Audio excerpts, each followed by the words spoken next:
Record of Ragnarok just introduced a god equal to the likes of Sun Wukong. We got an update on which characters should be considered chief gods, hints that Zeus will be facing the winner of the Apocalypse tournament, confirmation that a previous goddess only tournament occurred where Morrigan became the winner and is now fighting in the fourth fight of Apocalypse of the Gods against Nezha, which is absolutely insane, and is truly setting up the round 2 clash between Cuchulainn and Wukong more than anything else prior. Let's break it all down. So chapter 16 is what we're up to now, entitled The Synthetic God, relating to the Nezha reveals I'll go over shortly. But previously we had Indra defeat Suzaku in the third fight, demonstrating his improvements and 100% confirmation that he's been training and indeed got stronger during this battle, something that's very likely going to be a common trend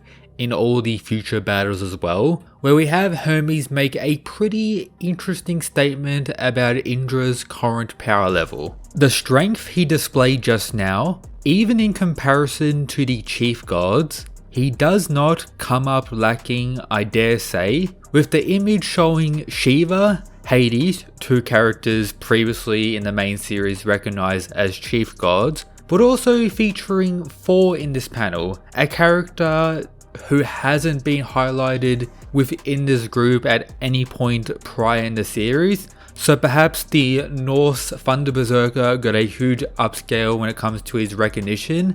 and honestly it may be required considering the insane introduction we just got for Odin in the main series when it comes to his round 12 fight against Kentucky, where bro's this claimed as the supreme god of Valhalla, Midgard and Helheim, titles of Zeus, Hades, and pretty much 200 other glazing statements he got. So that's pretty cool. But when it comes to the comparison to the chief gods and Indra himself, it is still very important to take note that this tournament, this scene, is occurring before the Record of Ragnarok tournament has begun, before Shiva revealed his transformation, something he didn't use in his flashback, something no other Indian gods are actually aware of. Meaning when it comes to Indra's goal of getting stronger and actually surpassing Shiva, he doesn't even know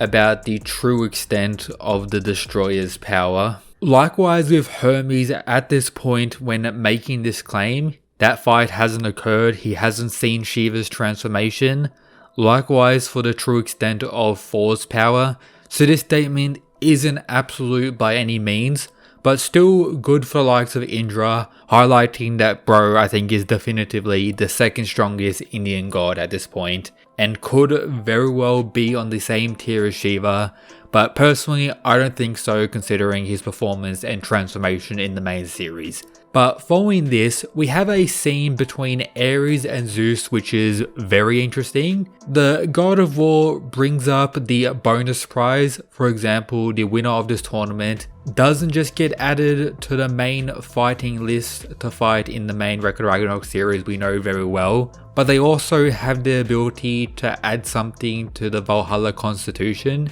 meaning the winner if they wanted, such as Wukong's goal to end Ragnarok as a whole and whatever other wish the other gods have, where Ares is ranting about how as the god of war I shall fulfill my duty, highlighting to me that due to the danger of these outer gods, particularly with them getting stronger throughout these battles, he's going to face the winner of this tournament and stop them. Something we all know that Ares will absolutely succeed in, as bro is the god of war and has only been overthrown by Odin now, who's claimed as the strongest god of war. So rank 2 in the verse is fine for him. But the real interesting point here is Zeus's reply after Ares takes his leave, quoting him, "I shall fulfill my duty. I had the same thought," meaning Zeus is likely going to fight the winner of the tournament and pretty much take their place in the main series, as if you go back to chapter 1 of Apocalypse, you see Zeus reveal the 12 fighters chosen to represent the gods for Ragnarok, missing one spot, That's meant to be for the winner of this tournament, but as we know from the main series, Zeus was the 13th god added to the roster, and now paired with this statement, the theory that has been going around since this manga first started, of Zeus facing the winner after everything is done, is likely going to happen, and that's why he's put on the front cover for stuff like this, highlighting that bro is going to fight and be an absolute goon, something that is disappointing to some extent, but it does fix the issues of requiring Apocalypse to finish before the main series to pretty much ensure the narrative provided makes sense. But it's safe to say no fighter in this tournament is going to be added to the main series, which does clear some things up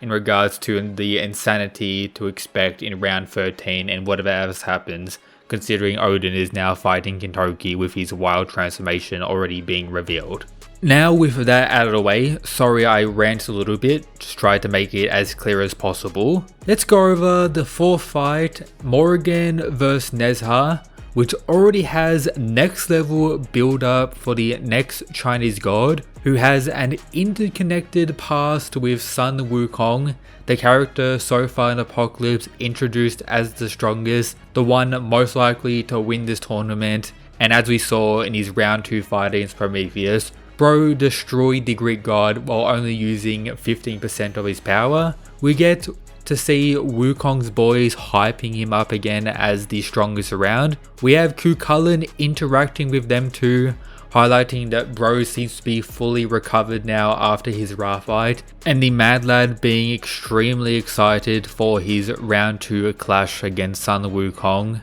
someone he now recognizes as worthy to face while going all out. Meaning that fight is going to be beyond hype, and Wukong's goons are pretty chill, but do like the aspect of Cuchulainn reminding them of Big Bro's old self back during the days of the Journey to the West, where we get the mechanical gods introduced featured in Wukong's journey, something that keeps getting subtle hints as we get more into the series, highlighting that him and Cuchulainn have definitely gotten the most shine since then, where we see that Nezha actually pulled up on a young Sun Wukong in the past, where they had an absolutely insane battle. But the aura and godly nature represented by Nezha in this panel is without a doubt goated stuff. So let's go over who he exactly is. So he's a mechanical or synthetic god,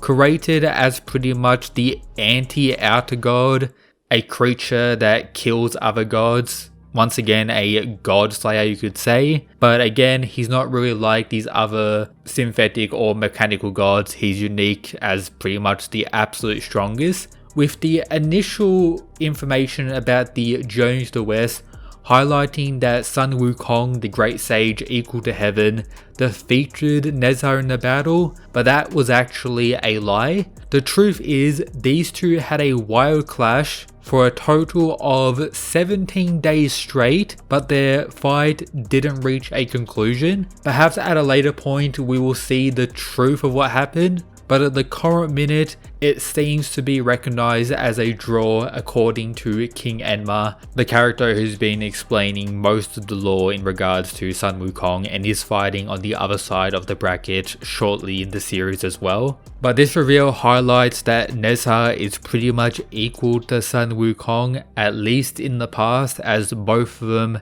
have gotten stronger. Nezha just outright explains that he's gotten stronger since that day, and since Wukong's journey wasn't complete, he definitely got stronger as well. But there's a key difference between these two, how they feel about it. It seems like Nezha has like extreme PTSD from this battle, continuing to hunt down endlessly crazy amounts of outer gods, but still feeling empty, wanting that rematch and clash with Sun Wukong again. While on the other hand, the Monkey King couldn't care less and isn't even watching the fight at the current minute. That has Nezha, losing his mind, highlighting that his only care is this fight with Sun Wukong. He doesn't care about being recognized as the strongest, the Apocalypse of the Gods tournament. the destruction of humanity. Nothing matters to him apart from Sun Wukong. But before he can get a chance to face the Monkey King again, he naturally has to get through the strongest goddess,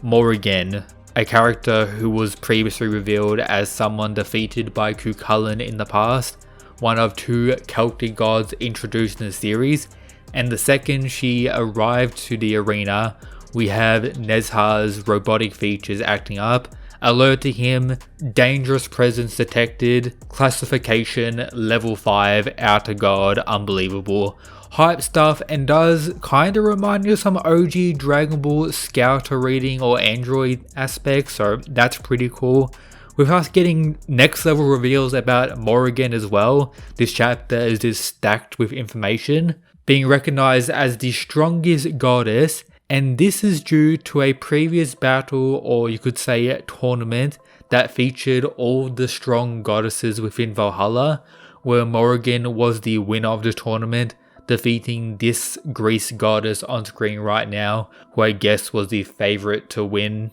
or could be regarded as the second strongest. So perhaps another side manga in the future when it comes to the Ragnarok universe can be explored with this reveal. But their fight begins shortly with Morrigan's gauntlets seeming to be her fighting style. We know Nezha has this blade as demonstrated in these Wukong panels, but considering he is a cyborg or synthetic god, whatever you want to describe it as, he probably has a crazy wide range of abilities. And immortality to some degree could be a possibility, considering the damage sustained by Wukong in this battle that lasted somehow for 17 days. We know the Monkey King has multiple variations of immortality, so maybe Nezha will have a similar thing due to his synthetic nature. Pretty interesting stuff. At the current minute, I won't be ranking Nezha on the same level as Wukong because we simply need more information, and for all we know, Sun Wukong could have gotten many times stronger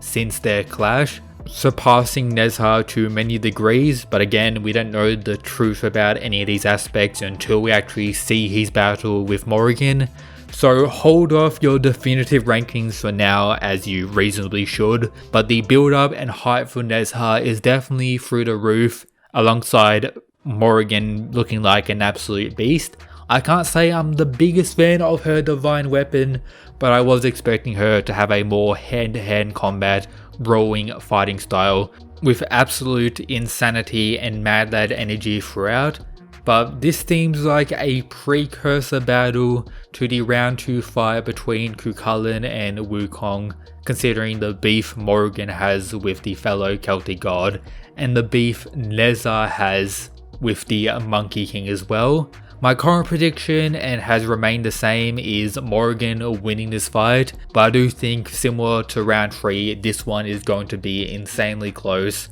So drop your predictions and thoughts and everything down in the comments. Make sure to check out this video breaking down the main series chapters that recently came out with all the Odin insanity. And that's it guys, peace.